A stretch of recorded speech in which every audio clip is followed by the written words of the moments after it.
At ease, everybody. Now, everybody in the military knows that at ease means you can relax. You can get out of your posture. But I'm going to talk to you about how I want you to become at ease. Now, why did I choose ease? Because at ease is the absence of dis-ease, disease. And what does ease stand for? Ease stands for eating,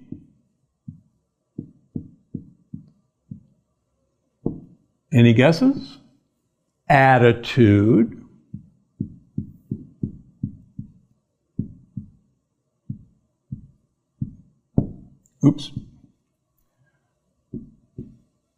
spirituality. Sorry, I'm writing fast. And exercise. Now, when I talk to my patients in the office, I draw them a table. And the table has 4 legs. And the table will only stand up as long as it has 4 legs. There are 4 legs at ease.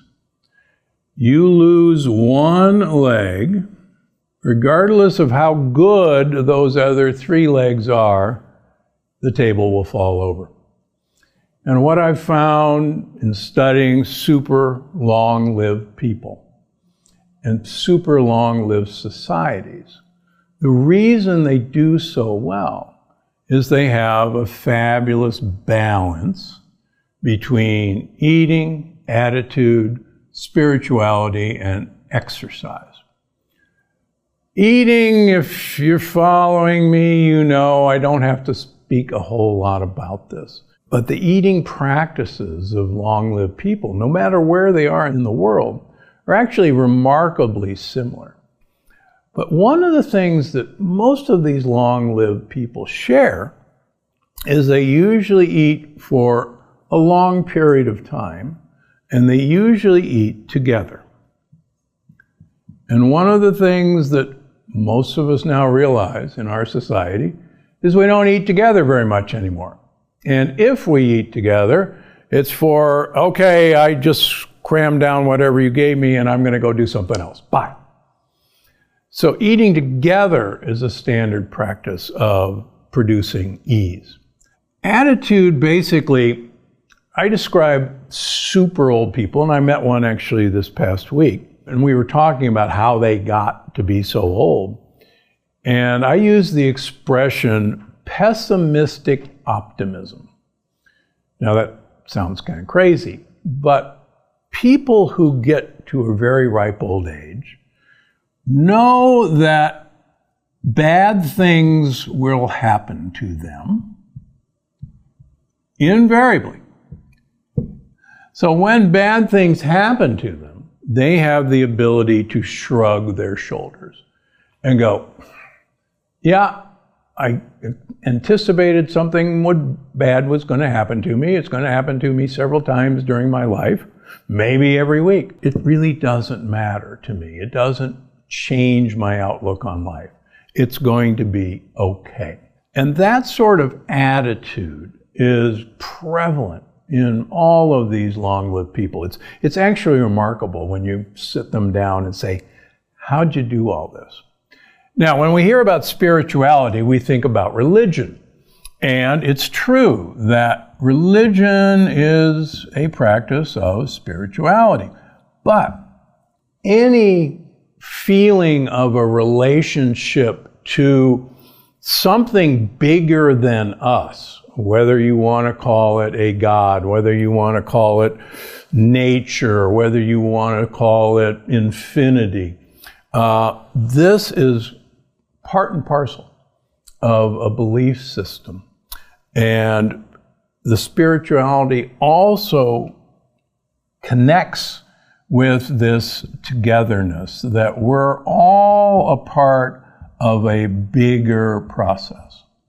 And certainly at Loma Linda, where I was a professor for many years, the Adventists, the only blue zone in the United States, practice this to the nth degree.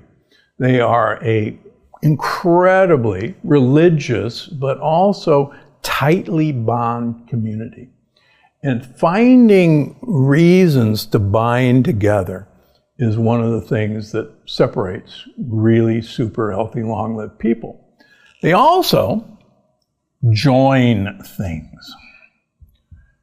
And it really doesn't matter what they join, but they join a community of like interest. Finally, exercise.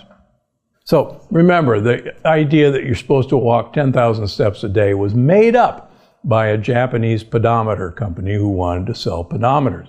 And there's absolutely no evidence that 10,000 steps a day is what you're supposed to do. But what's unique to these super individuals is they do exercise. Whether it's hiking up hills. All 5 of the traditional blue zones live in hilly communities, and they walk up and down hills. Many of these communities are goat and sheep herders who herd their sheep up and down hills every day. But the Japanese, gardening is a tremendous exercise. Walking is by far the best exercise. And if you've heard me go on ad nauseum, the best exercise prescription that I give my patients is get a dog. And just this week, one of my newer patients brought in their dog that they got from a shelter carrying my prescription. Dog will make you exercise whether you want to or not.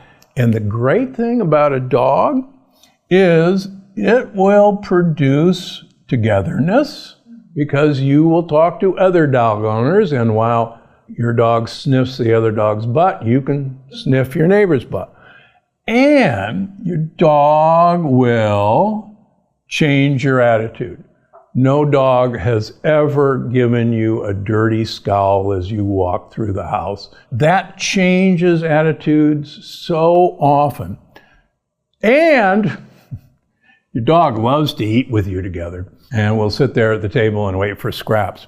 So people who are at ease, who are eating properly, who have an attitude of optimistic pessimism or pessimistic optimism, people who have some relationship to something bigger than themselves, and it doesn't have to be religion, and people who move, that's the secret to ease.